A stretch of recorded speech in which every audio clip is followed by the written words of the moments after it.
You are now listening to Nexxlegacy Radio, a radio station for the people. What's good? What's good? What's going on, Miss Diva? How are you tonight? I'm doing wonderful, sweetheart. How are you doing? I'm good. I'm so excited for this interview. Got a chance to talk to Miss Lisa Nicole a little bit earlier this week, and she has some things to say about the industry and everything she's gone through. And that track is dope. Oh, my goodness.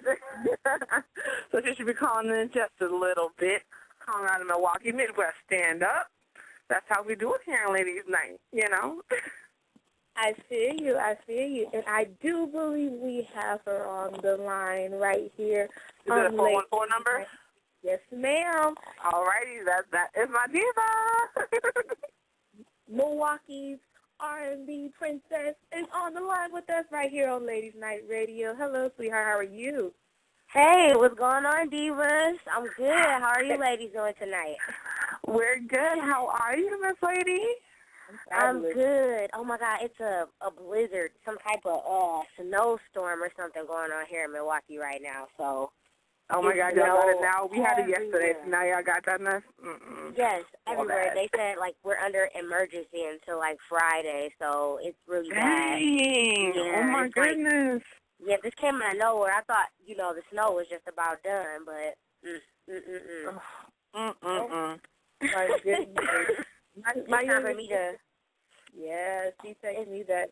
It's definitely time for me to move to California or somewhere a lot warmer. Right. Well, all right. You either got Texas, Florida, or California. Those three states in your gut. Yeah.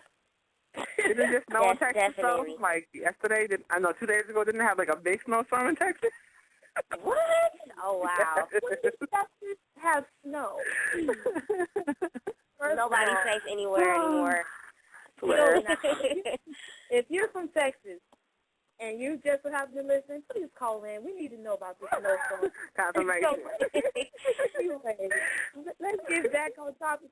So, Miss Nicole, for those of the listeners and the callers who don't have any idea who you are, give them a little background and tell them more about yourself. Well, my name is Elisa Nicole.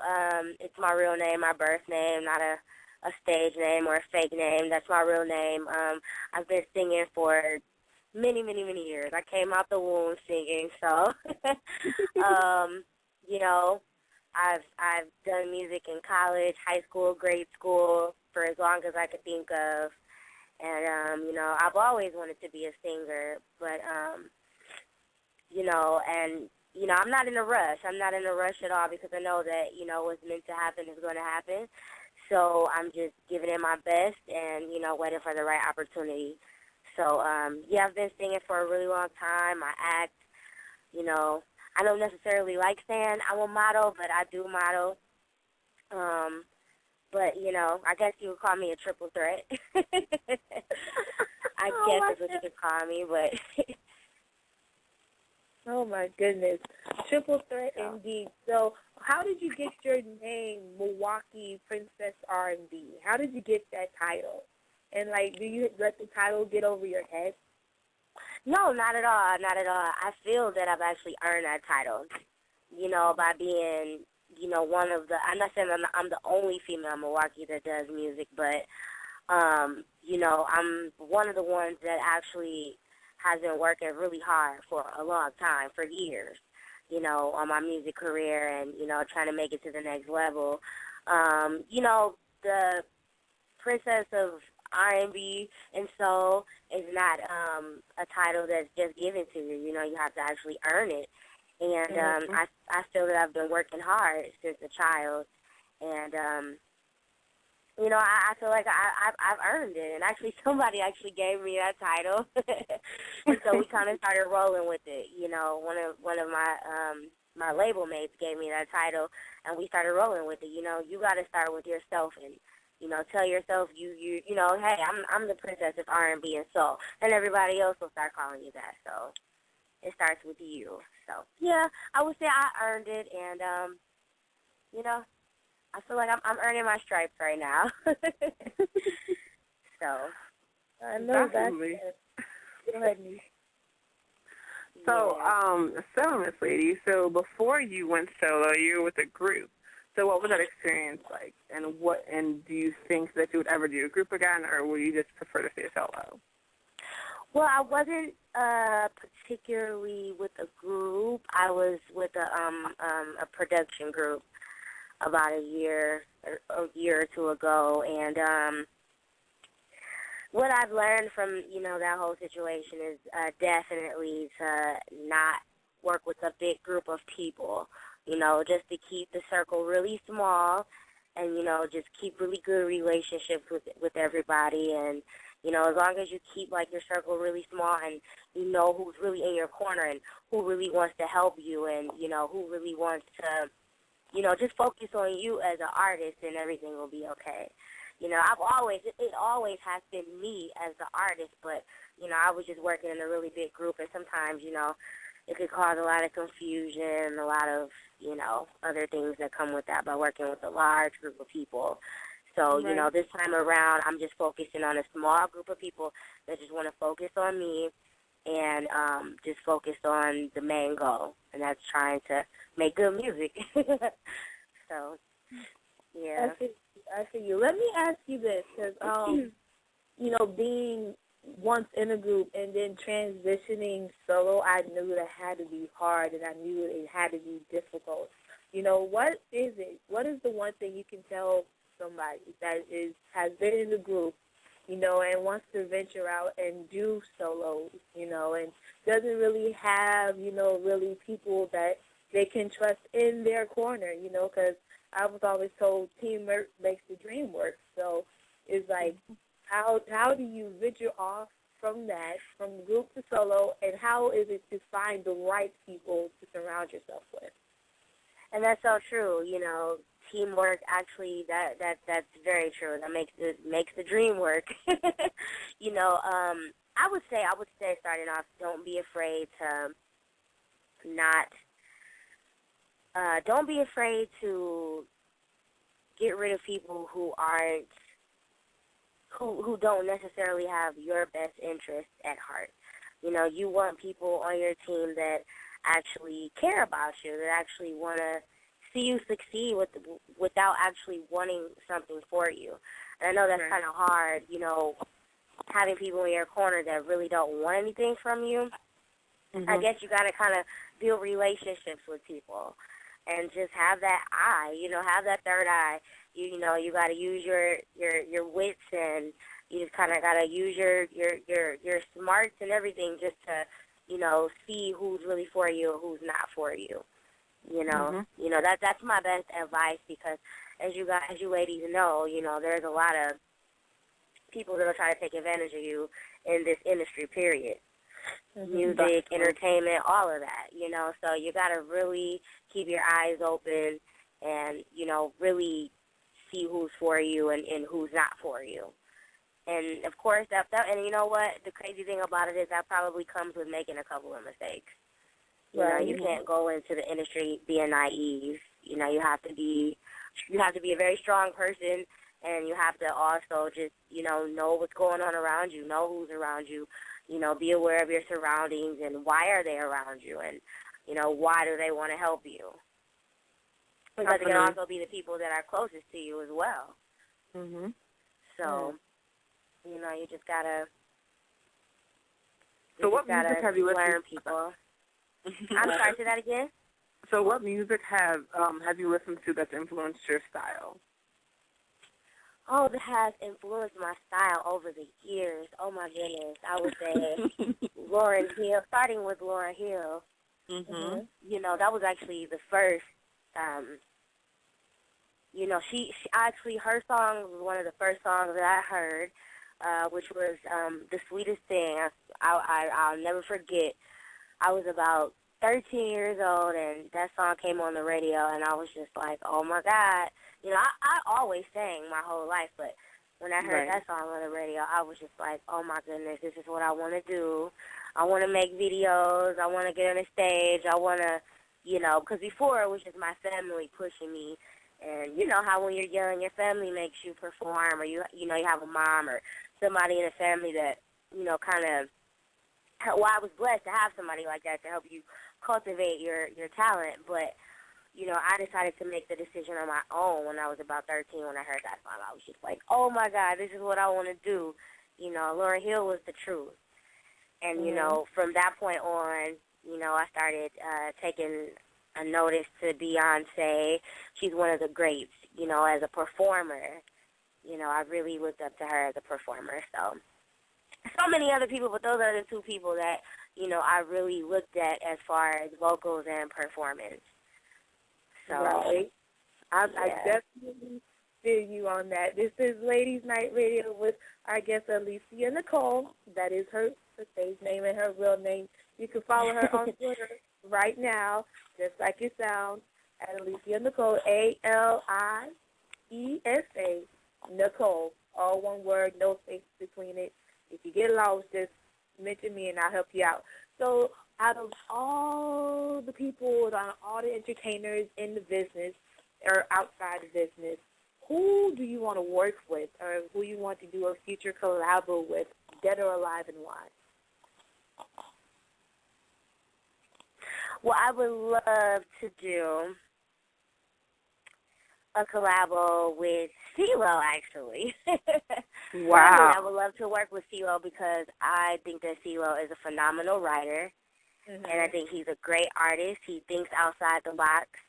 And I think that me and him could come up with something crazy. That's just who, as of right now, that's who I would choose to work with, and I would choose to do a song with or write a song with or collab with, definitely.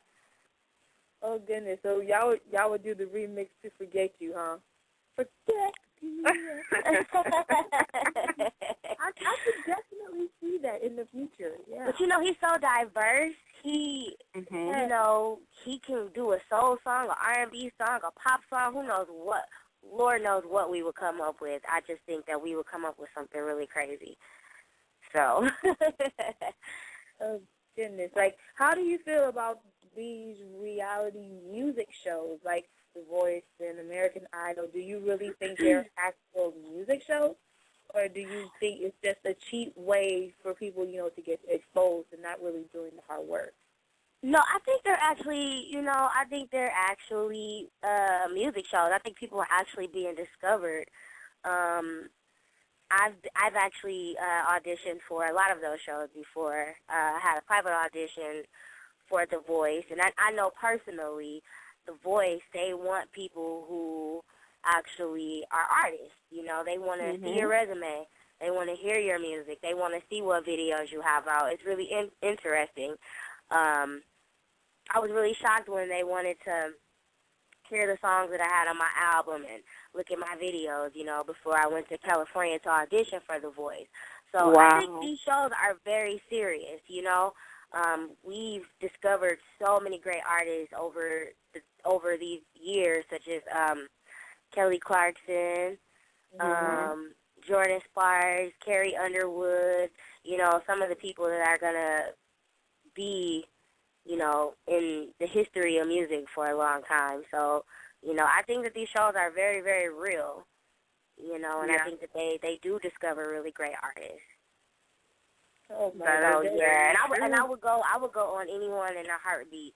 So y'all be looking out for me because you just might see me auditioning for some of these shows coming up. So. Yeah, you know, but I to my will, I got home and I was watching I think it was like Ladies Night or American Idol. I don't even remember, and like it seemed so commercialized to me because to me it's like they shut down all the real artists when they do the audition process, and then they come up with these people, and you be like, why? Like the best person or the best season was after Jordan Sparks, because after that it seemed too commercialized for me. Sorry, you know. So it's like if you were put in that type of situation where you went through the audition process and they didn't let you in because you were too good, how would you react to that? How would you respond to that?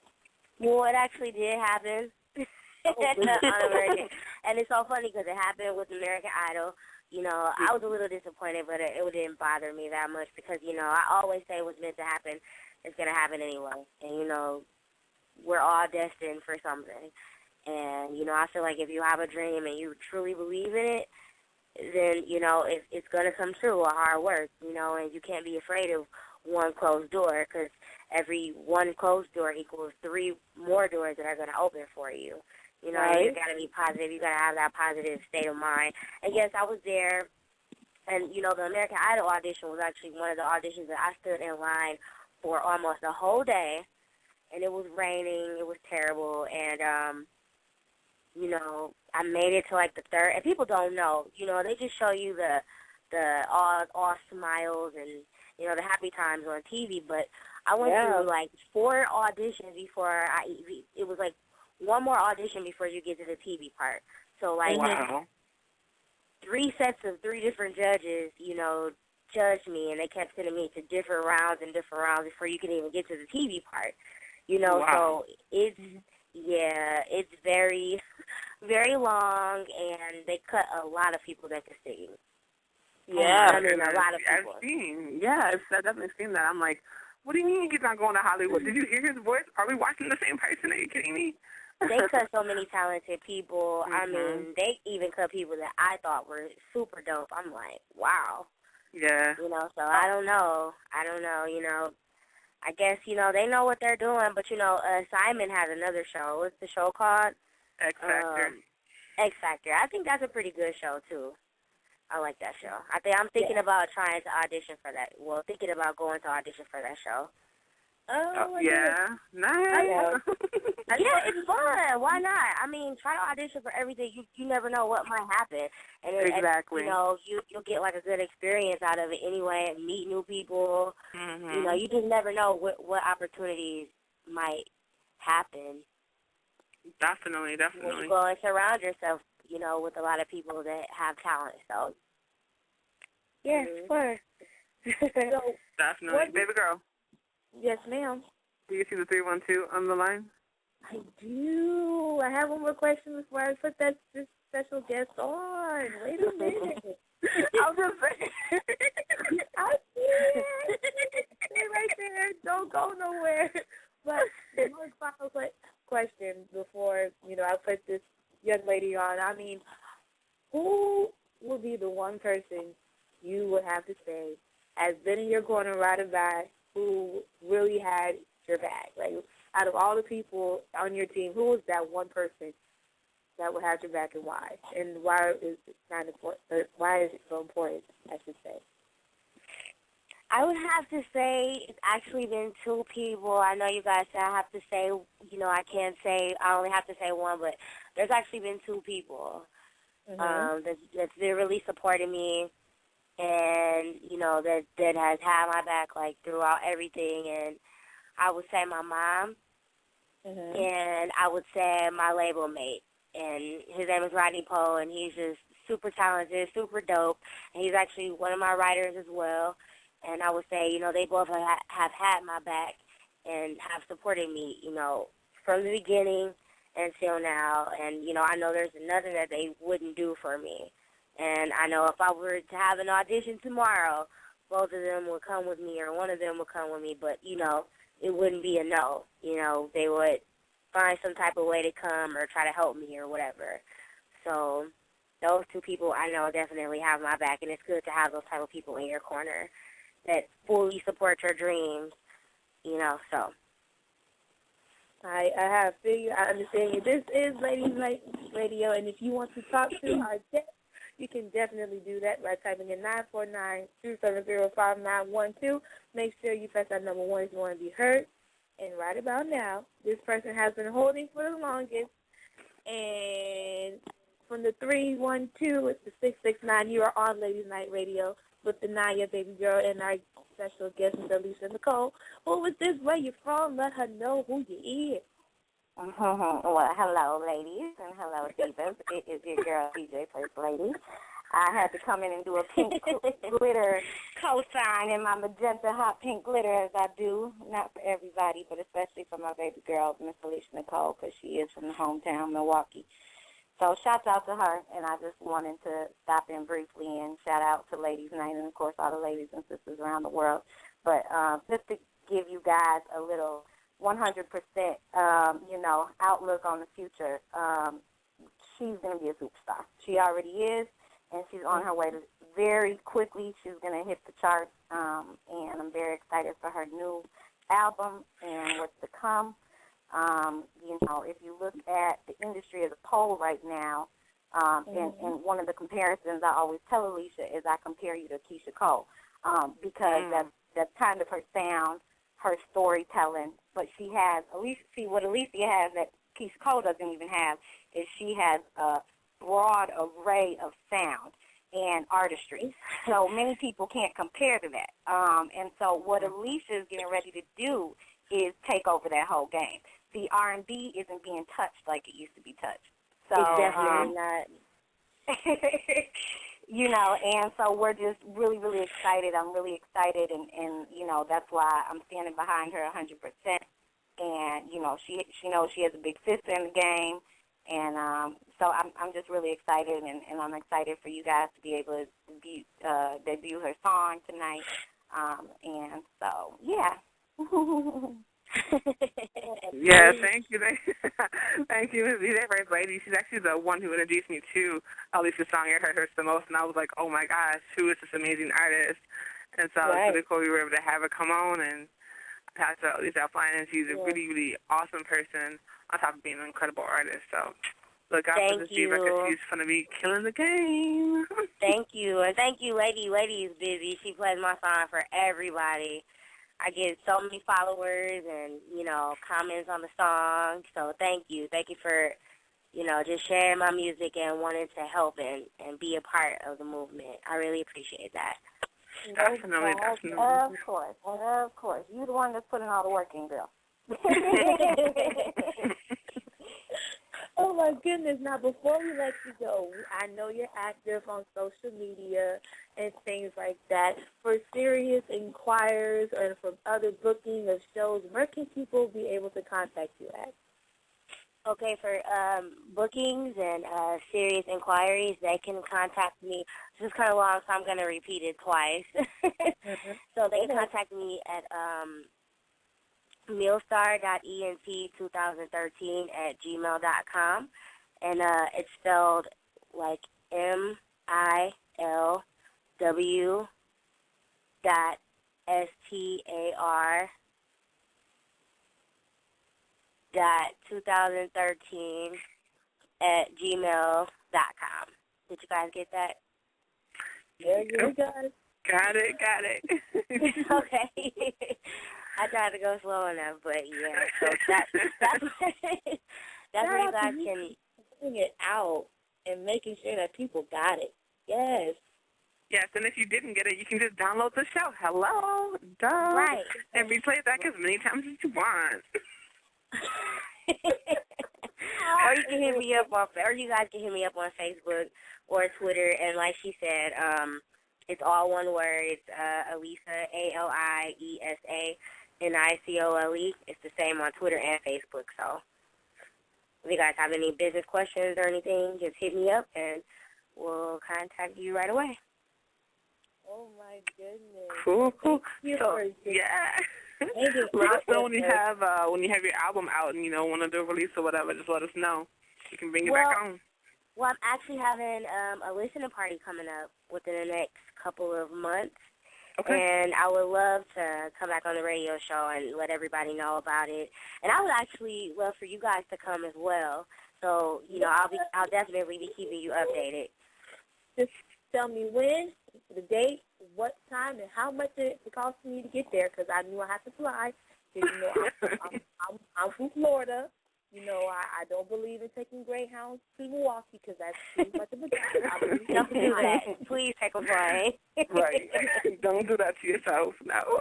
I'll only take the Greyhound if it's going to Atlanta because that is T-minus. Right. Exactly. So, thank you so much for calling in, for hanging out with us, for talking to us, for just being yourself. Like, I love that. And before you go, you have to introduce this track. I love it. I know I played this before.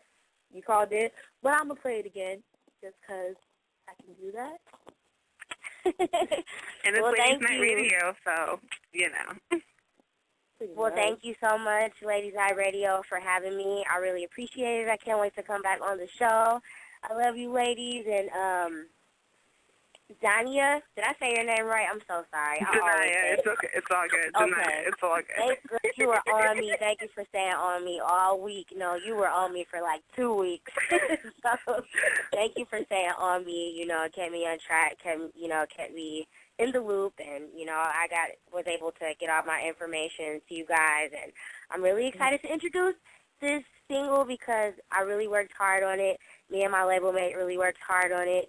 And I'm also a part of Millstar, and that is my label, me and my label mate's label.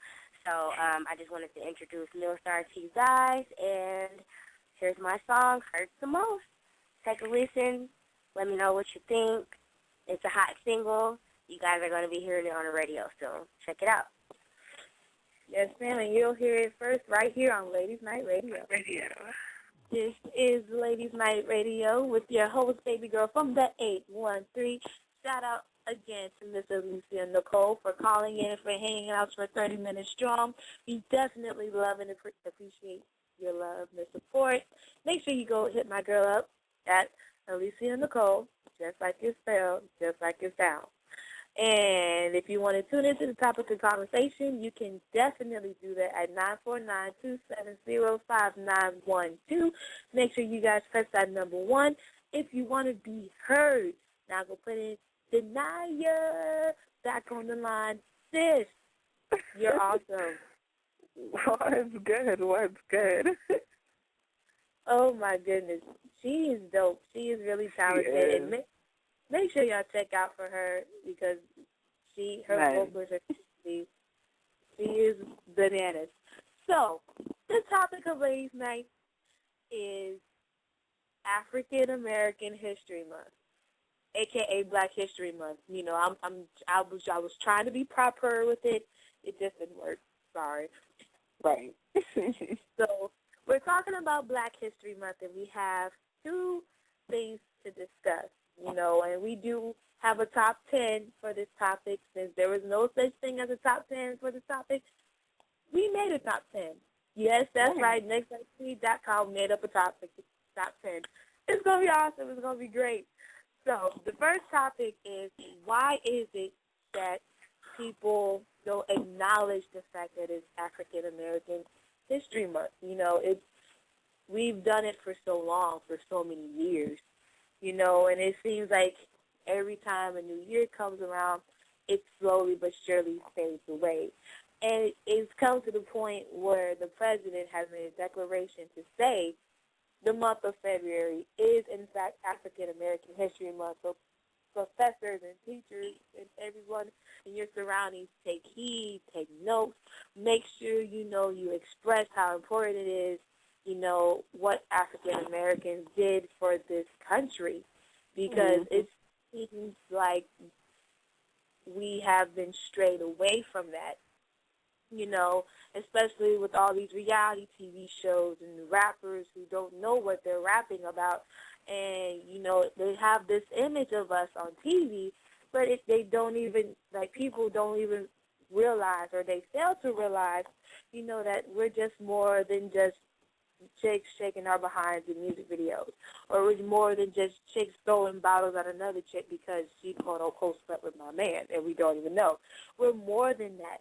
We're leaders, and we, you know, broke the foundation so our generation can be where we are today. And it's so sad that people, not only within our community, but people on the outside, don't take notice of that or even acknowledge the fact that we exist. We're not just the lower class, you know, and it is so sad. It's sad that people look at us that way. But I'm blaming it on us, too, because we have allowed it. We have allowed this for so long. We have allowed it, and because we allowed it, you know, it's got us here. You know, to where people... Not only do we allow it, we encourage it. We support it. We sit there when we buy the music for artists that are sitting here talking about garbage and making us look horrible. We sit there and we watch these reality shows where they got, you know, all these unwed mothers and and all this crazy ghetto mess. We sit there and laugh at it because it's not ours. So we're like, ha ha, they're acting stupid. But meanwhile, we're sitting there paying their bills. They're getting rich off of the fact that we're watching this stuff. They're not getting rich, they're getting comfortable off the fact that we're watching this stuff. So we're entertaining it, and that's where the problem comes in. I mean, not to mention the fact that February happens to be the shortest month of the year, and then all of a sudden now they want to throw in all these other, organizations. They have their stuff in February, so Black History Month completely gets forgotten about at this point. And what happened, let's get real, after President Obama was elected the first time, it was like, oh, well, they got a black president anyways, so Black History Month went kind of down to Black History Week. Now it's maybe Black History 2 weeks, maybe. You know what I'm saying? The fact that President Obama had to sit there and make a proclamation that it's National African American History Month because he saw what was going on. It's insane. And it shouldn't even have to be that way. And, what hurts me and what I say disturbs me the most is that little girls and little children are being exposed to it. And, they watch what we do. They watch what we say. Like, I had to get on my niece the other day because she was singing Nicki Minaj's "You're a Stupid Hoe," and she said it in class. She got a yellow. I had, we did a community whooping, but it's like people artists say, oh, we're not trying to be role models, but at the end of the day, you're a role model. Because little kids look up to you. Right. Like everybody has a role model. Everybody has somebody to look up to, whether it's a good person or a bad person. Either way, someone looks up to you. And you have to be the bigger person. You have to understand and you have to realize that, okay, I have people that are looking up to me. There are certain things that I can't do. There are certain things that I can't say. And and I can say it, but it has to be another way to say it without being provocative, without being, all high and mighty, but at the same time being level-headed and educated, and just, being what I was created to be, not so dumb and illiterate, just being what my mother taught me, and that is to be smart and, be watchful and be mindful of what you say or do because our words affect people, and, our words are the first words to get turned around and you have national headlines when it shouldn't be. Exactly. And I like that point that you made up, that whole thing about, I don't want to be a role model. I've heard too many artists say that, too many mainstream artists say this. Now, if you've gotten to the point, you chose to be an artist at this level. You're not an underground artist. You chose to be in the mainstream. You know what that comes with. That means kids are going to be watching you, parents are going to be watching you, and the media criticizes you. That's just how it goes. That's just what you deal with, and you know that when you sign up for that. Granted, the media has gotten crazy because some of these artists can't live their lives normally, but when you're in the public eye that you shouldn't do certain things. And artist responsibility counts for a lot. It really, really does. You shouldn't just be willing to say whatever just for a paycheck. I'm sorry. That's not okay. Right. And it's like some people shouldn't just even live their lives out in the open like that because it's crazy enough as it is. And because the media, likes to take things out of proportion, and because we have social media now, that if something happens like that, Twitter, just one tweet can destroy your whole career. Right. And it's happening more so in our community, more so others. Definitely. You have never, in the last, 2, 3 years, you have never seen so many careers crash and burn in country or in rock and roll as it does in hip-hop and R&B. It's because we've let it get to a certain point. And this is Ladies Night Radio. If you want to tune into the topic of conversation, you can definitely do that at 949-270-5912. Make sure you guys press that number 1 if you want to be heard. We're going to put this caller in from the 815. You are on Ladies Night with Danaya and your host, baby girl, from the 813. Who is this? Hi, this is Portia. Hi. How are you? Hi. Yeah, First Lady told me about your show. She was like, tune in and listen. So, Okay. and listening to you all talk about Black history and then talking about women and how we are portrayed in reality shows and how we have a responsibility. And, I have 4 younger sisters. And I am your typical quote-unquote video girl. Good looks, should I say. I've been approached to be in King magazine. I've been approached on Millionaire Matchmaker. I've been mistaken for video chick. You not good for that video? No, that's not me. That's not me. Because even though I've had opportunities to do those things, I realized that I had at least 4 other young women looking at me. And I didn't be the one to be like, I didn't want to be up on the screen. And my little sister friends, like, is this your sister? And that's cool because I'm the cool sister. Oh, that's cool. Your sister on TV? I want to do that. I had a responsibility, not just to myself, but to my sisters who are going to have children one day. And it's a generational thing. And if I start it now, then it's just going to trickle down, and I'm going to make the situation worse.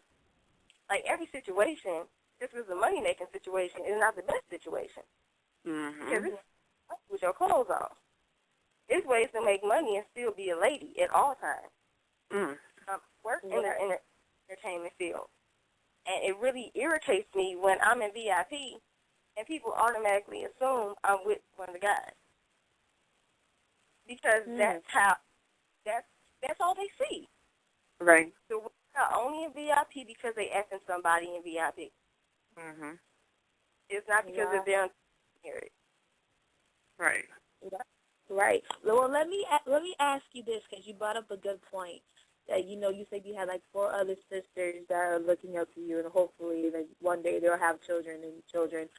What besides, like, was it just that you have people that are looking up to you, or was it a self-conscious thing that was like, you know what, this isn't for me? Like, yes, I'm a pretty face and my body is nice, but it's not about me and my body is what my mind is. It's how was your thought process, when turning that down? It's a couple things. One thing is how I was brought up. I'm a Christian. And, I had a mother who walked the talk. Oh, who lived in front of me that, my mother is a very beautiful woman. She probably could have had she wanted to.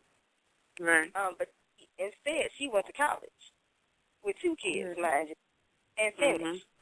So I had an example in my home every day of my life of that you can be successful with your clothes on. You can be successful in your brain and not just your body. And the second thing that molded me, and then, of course, my belief, my Christianity. That's a whole other of what's molded me. The second thing that molded me was in 5th grade, I had a Black History Month. The town I live in, Kankakee, growing up, was mostly predominantly white. I was a predominantly white kid. It was like Black people in my 5th grade class. Wow. I had a Black teacher. She told, I was a straight A student until 5th grade. And then I started getting B's. Like, I would get a B in math one grading period. The next grading period, I get a B in handwriting. Then the next grading period, I get a B in reading. So when my parents went in for a parent-teacher conference, my dad said, why is she getting B's and they're going back up to A's? Or why does she have an A and it's going down to a B? Like, she's never had a B in her life. What is this about? This woman told them, because she's pretty and light-skinned with good hair, I want to make sure she's earning her grade. And she's not just because she's cute. So I made up in my mind from that day forward, nobody else in the rest of this world would ever say I got where I got because of how I look. My thing would be you could put a paper bag over my face and I would still be in this spot. Mhm. So That's crazy. That molded me into who I am. Right. Wow. But you made a really, really good point because, that's part of the problem that we have now is a lot of these parents aren't supporting their kids. Unfortunately, a lot of the teachers have been in the business so long that they've kind of gotten out of the business of teaching, and all they're doing is prepping these kids for tests. So therefore, when the kids get out in the real world, they don't know what to do. And then they have all this technology that is actually hindering these kids because of these kids that they're typing all day. They don't know how to write. I mean, I've seen high school students paperwork with text message language. I was like, you've got to be kidding me. And these are the kids that are still going on to college, and working and whatnot. And it's like, this is unacceptable. You're sitting there texting like I'm seeing 2 with the number 2, and I'm like, oh my gosh, you've got to be kidding me. How old are you? How did you get out of grammar school with this mess? Right. The other thing that I think technology is hindering our kids from is real-life communication and how to interact with people. Because I call it binary courage. You know how people have liquor courage, they have to drink in order to be, about that? Yeah. Binary courage. These people have to hold, they're behind the screen, they all about it. They can text. They was in your face, they never say them words. And these kids aren't learning how to really interact with each other. Right. They're saying whatever they want to say, doing whatever they want to do, not thinking about the consequences because they're hiding behind a screen. Right. It's very, very people true. How to act. Right, because these kids they don't know how to play anymore. Like, I remember I was working with the Boys and Girls Club a couple of years ago, and my kids had the audacity to say, yeah, I watched Barbie. I was like, I'm sorry, you watched Barbie? Wait, last time I checked, you played with Barbie. I didn't know you watched Barbie on TV. You know what I'm saying? But that's what they think now. Like, oh, I watched this, I watched that. What are you doing outside of that? It is not okay to come home and just play on the computer screen. No, this is not okay. It is not okay to just I'm going to just go play on the iPad. No, this is not helpful at all. It's not even that. It's like I see all the time, where the TV is really babysitting our kids. And it's gotten to the point where, it's so scary to me, because I remember way back when, I don't know about y'all, but for me, everybody played outside. There was no such thing as staying in the house unless you were sick. And even still played outside, We had tetherball, foursquare, dodgeball, hide and go seek, and it's now those games, they're being lost because technology is so advanced. I remember I was a senior in high school, and I was in a magnet school, and, I had middle school and elementary, and we all rode on one bus because we all lived in the neighborhood. 5-year-olds were texting on phones. This time, I didn't even have a phone. Metro PCS was not in my favor. What? Like, Virgin Mobile, you had to pay for minutes? Like, we were kids. They were saying, OMG, my BFF Jill. What? Right. I'm like, what is the BFF? And then they was like, oh, my God, it's like best friend forever. Are you serious? I was like, I'm serious. Like, I'm like 10 times your age, and I don't even know what BFF is. Like, baby girl. My mom probably knew what BFF was by the time I hit senior in high school. And it's like, it's transforming their minds, and it's like, it's scary. Like, you don't even see 5-year-olds talking about Sesame Street no more, or Big Bird. Yeah. Or the Cookie Monster, or the Veggie Monster, whatever you want to call Oscar the Grouch, or whatever the Cookie Monster. I know him as the Cookie Monster. The Veggie Monster? Oh, no. Yeah, child. They had this big old debate of trying to add a new veggie. Oh, so that's the after-hours topic. But, it's scary. We went from Sesame Street and Barney and Arthur and DW, PBS, and Bear in the Big Blue House, Roly Poly Oly. yes, I am snitching on myself, to now where it's like, it's not even on anymore. You know, it's not even on. Everybody wanted to be like Tommy Pickles. Oh, my God. Everybody wanted to be Tommy Pickles because he was adventurous. Right? And, like, he found a way to get out of obstacles to have fun in the playpen, you know. And it's like we grew up around that where we would be able to move and watch TV a little while, you know, but the TV wasn't educating us. And now it's gotten to the point where teachers are calling parents and talking about, your kid is smart. It's just your kid doesn't know how to write. Or your kid can very well, she just doesn't know this and that. And it's like they're pinpointing out important stuff, you know. And down here in Florida, it's gotten to the point where if you don't know how to spell your name, say your name, count your numbers 1 through 20, and your ABCs, you cannot graduate kindergarten. It has, and it's sad because you see the same kids in kindergarten because they're so stuck on the iPad and the iPhone, is that it's cultivating us, and it's so sad. And it's right.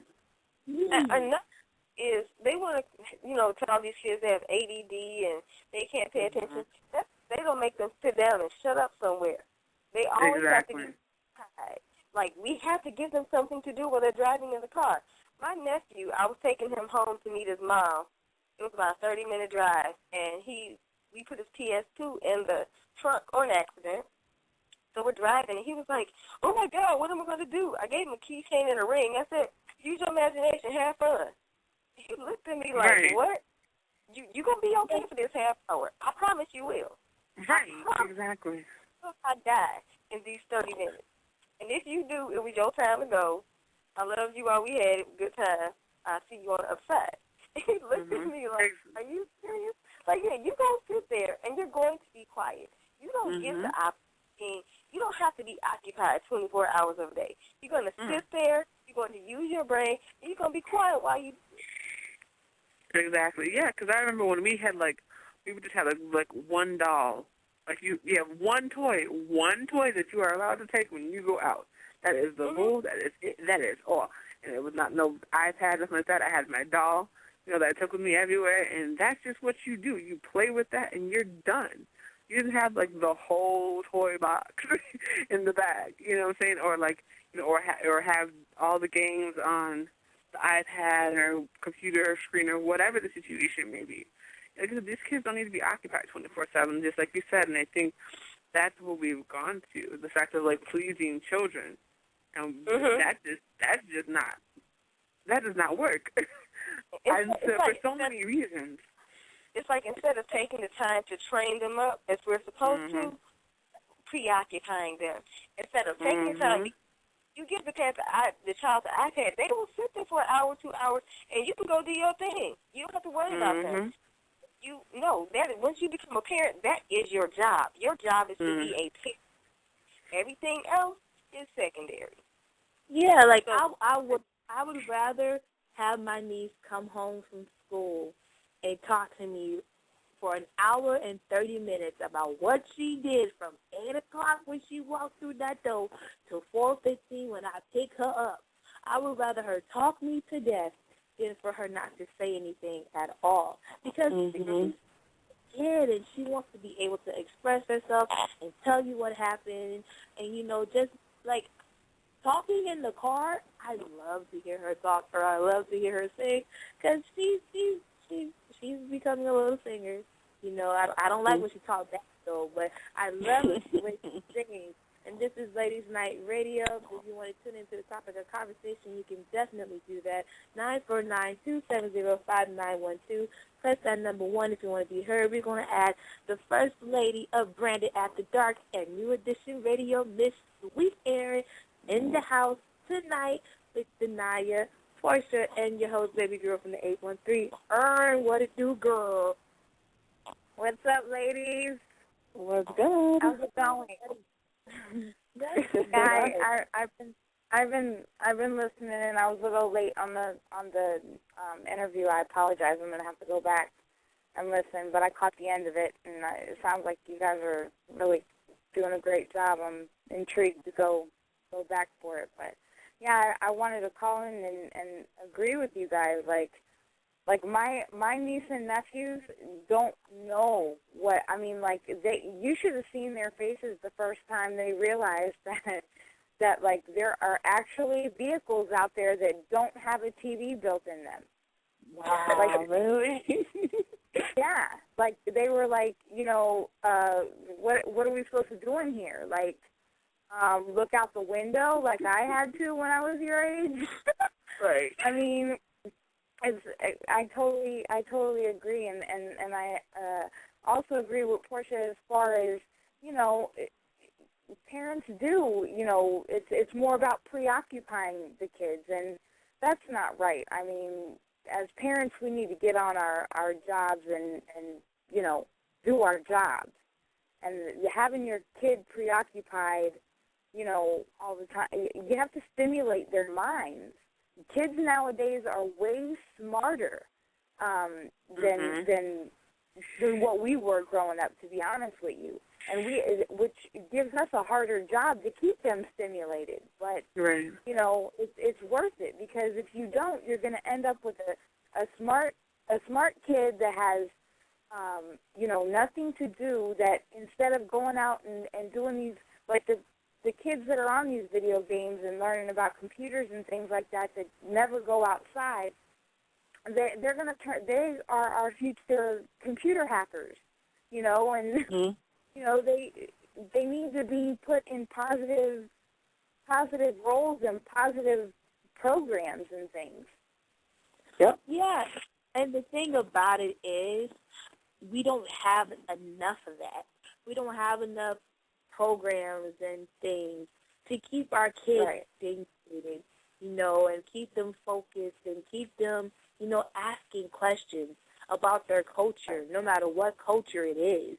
Like when I was doing this list with the top 10 African Americans that are never mentioned during African American History Month, like I was blown away by just half of what these 10 people have done.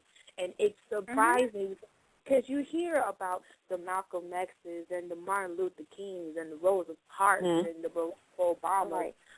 But I'm telling you, I've never, heard of it. And, if you have, you only heard, one or two sentences, It's sad, excuse me. Right. It broke my heart because it was like these are people who worked behind the scenes to make Malcolm X's and MLK's and the Rosa Parks so great, and it's like I'm blown. Like it blew my mind away that you can only talk about Rosa sat on the bus. Okay, right. So why did she sit on the bus? What happened because she sat in this seat on the bus? They only give our kids, certain sentences. Like they don't give them the full reason that she was tired and she didn't want to give up her seat, to a white, or because of that she got arrested and that started a movement. They don't tell you that. They just say, but she of course. got off the bus. Right, but even more so, they don't tell you that she wasn't the first person that just sit her ass down. Exactly. Beforehand, they had to choose. They chose her because she had a good background and all that kind of stuff. But a lot of the people sat down and said, "Yeah, I don't care." You know what I mean? It was just enough. It looked good for her to do it. Honestly. Yeah, so. and it's like it blows me. And someone said that Rosa Parks wasn't the first one, and she wasn't going to be the last one. And certain people took it the wrong way because she was Rosa Parks, but I agree with that. True. Because, we had grandmothers and, great-grandmothers who tell their stories. My grandma, she is the storyteller. She would say about the times, she was picking cotton with her bare hands and how she was picking cotton on her head or whatever. She was, I'd love to just sit down in the bed, watch her eat her lemon heads, and just tell a story one more time.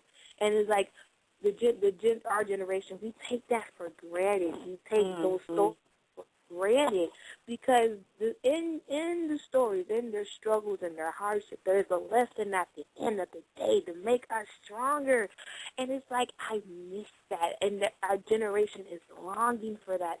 They're longing for us to tell our stories. It might not be, us picking cotton, but, our struggles are still the same. It took a lot of us to even wake up and go vote. That is a story. Exactly. What's really sad, though, what's really sad, too, is that, the kids today and don't respect their elders. Exactly. They don't care what we have to say anymore. They could give a crap less. They don't they don't care about older people or listen to, try to learn from the experiences that we had. They know it all, and I don't know what the recipe is to bring that back, but like if you go to China, now it's you go through life, you have 3 kids, 5 kids, 10 kids, whatever, and when you get older, they don't want to put up with you, so they throw you in a nursing home. And they act like, you're old, you don't know what you're talking about, you have nothing good to say, so see you later, and right. Like I know, like in other countries, older people are like worshipped and cherished. They and their experiences mean something because they've actually made it through to make it to that age, and right. people respect that. And in America, it's nowhere like that anymore. Right. And and it gets worse and worse as time goes on. Right. But I think the biggest issue that we have in this country now is that we don't have an attention span anymore. Like, that's why people aren't going to the movies like they used to, because they can't sit down for 2 hours straight. No. There is the attention span, because let me tell you something. If you've got an attention span to sit on your behind for 6 and 8 hours a day to watch TV and be on the computer, then you've got an attention span to do other things too. Of course. Oh yeah. So we have a selective attention span. Is what it is. Right. It is like it all depends, because I know everybody, well, Spike Lee in particular, was in an uproar about the movie Django Unchained and the usage of the N-word and stuff like that. I saw that movie for the first time, and before it went out of theaters or whatever, and I have to say, that story right there left me speechless. It made me have a appreciation for my culture and for my people, because in all the other movies that we saw, we were just getting slayed and hammered and talked about, and it's there was one movie, name one movie who had, the main character was black and he fought for a cause, and he was victorious in the end. Now, I guarantee you, they have, black leads and stuff, but they always die at the end of the movie. And no, I'm not talking about scary movies for those callers who want to be ignorant. I'm not talking about those scary movies. No, that's black people die first. Ugh.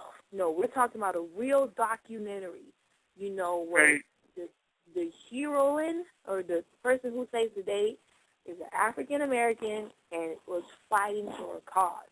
Yeah, some people might think, oh, his woman's not a cause. But there was something deeper than that. And if you haven't seen the movie, then you don't know what I'm talking about.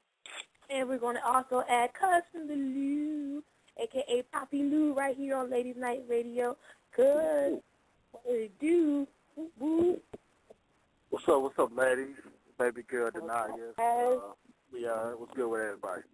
We're good. How are you? Shit, chilling. Same, beautiful day, same shit, different day. You know how it is. Yes, we do. So, guys, since you are the only male on the line for the moment, how do you feel about people not expressing Black History Month like it should be expressed? Well, you talk about what the overall, like you talk about black people or people in general? People in general. Yeah, overall. I don't think we really accept it, you know what I'm saying? So if we don't really appreciate it, ain't nobody else gonna really appreciate it. And that's the sad part about it, you know what I'm saying? I mean, they we celebrate like the main heroes that we all know about, talk about, but there's a lot of people that came before them, you know what I'm saying, that led the way, that don't get no mention, you know what I'm saying, like the Medgar Evers or Marcus Garvey or, Miss Jane Pittman or whoever, you know what I'm saying? You got a lot of people, unsung heroes, that they was, the stepping stones for like the Dr. Kings and Malcolm X to follow through behind, you know. And so we don't really appreciate it. It's like another month, you know what I'm saying? I think each decade go by become like, it's just like a month, you know what I'm saying? It's not really, we don't really appreciate it, so ain't nobody else gonna really appreciate it. And I think Black History Month should be just more than just 1 month. You know what I'm saying? It should be like an all year round thing.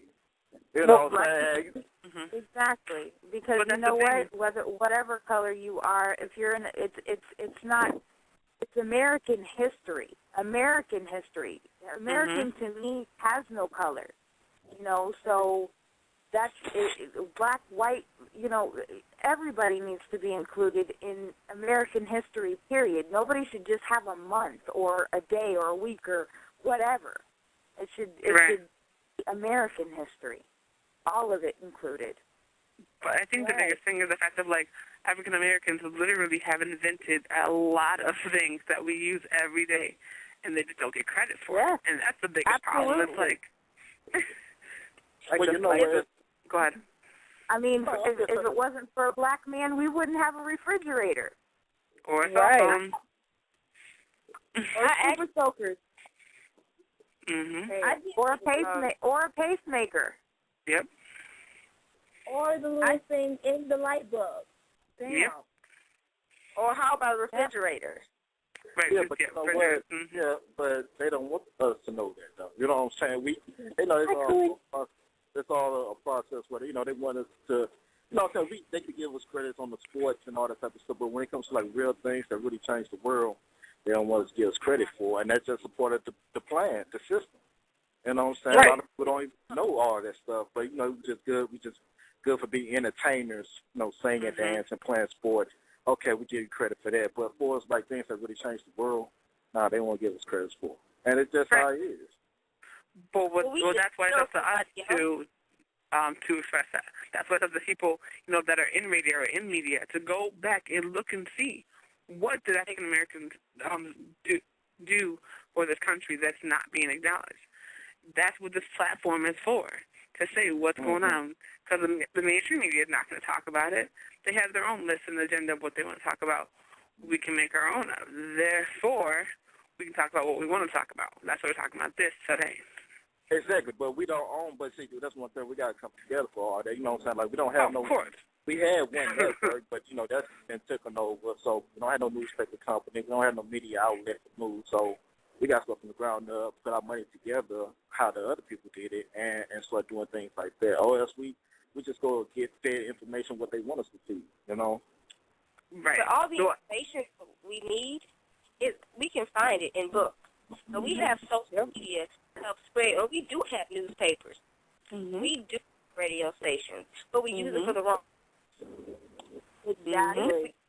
Instagram, posting things that actually happened in Black history. We post the spoofs, the parodies. Right. Right. We have to take responsibility. We can't sit back and say they.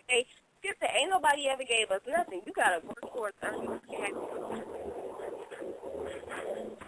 It happens. So we need to fix ourselves and make it happen. I agree. Exactly. This is. Go ahead, and post pictures and videos online is from a black person. So How many people know that? Who takes the time to go find out? Exactly. You know, and it's like there's so many things we can do. Instead of bending over and showing how big our butt is, like, Yeah, but when you have people that's so, can strip out their whole identity, where will you start from? You know what I'm saying? It's like, it's just our whole identity been stripped, taken away. And so it's like a starting point, like, where will you start? You know what I'm saying? How will you regroup and start all this, like, self-hatred that we got going on and put it towards, like, a good use? You know what I'm saying? Like, how would you go about that? You start with your kids. Like, you start with teaching your kids right. You start with teaching your kids, this is not what you see in school, what you learn in school is not Black history. And teach them that there's more out there. Teach them that they don't have to necessarily agree with every single thing that they're being taught. Tell them that they can say no when they're not comfortable because they know something's not right. Yeah, but you got to have... School does not teach you everything. Believe you. Oh, my goodness. They will sit there and try to force a mess down your throat that you don't need. And you tell your kids that it's okay to say no. That doesn't apply to me. That's not helping me. There's no point in but that's what people that have some type of self-perspective about themselves. A lot of people don't have that. You know what I'm saying? So how can they pass that on to their kids and teach their kids to go the right route if they lost?